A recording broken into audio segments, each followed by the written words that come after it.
नमस्कार, मी महबूब बागवान, अखिल भारतीय भ्रष्टाचार निर्मूलन संघर्ष समिती महाराष्ट्र प्रदेश संघटक।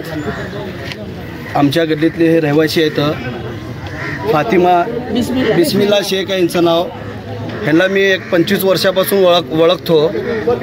यांचे घरचे जे आडम मस्तरपाशी 25 ते 30 वर्ष झाले तिथं काम करत आहेत। काम करत असताना त्यांना आजपर्यंत 1 रुपया पगार नव्हती। बिगर पैशाची करी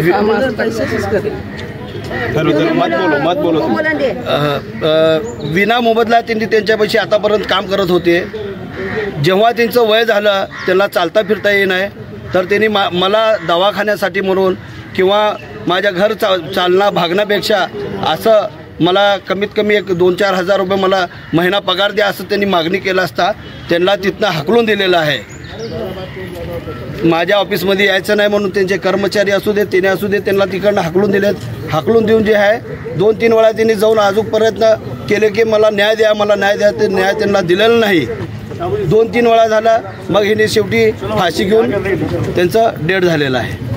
कधी झाली ही घटना? आज सकाळी 11 वाजता कळालं सगळ्यांना। कुठं घडली घटना? आडम मस्तर ऑफिसमध्ये। तुमची मागणी काय आहे? गुन्हा दाखल करायचा।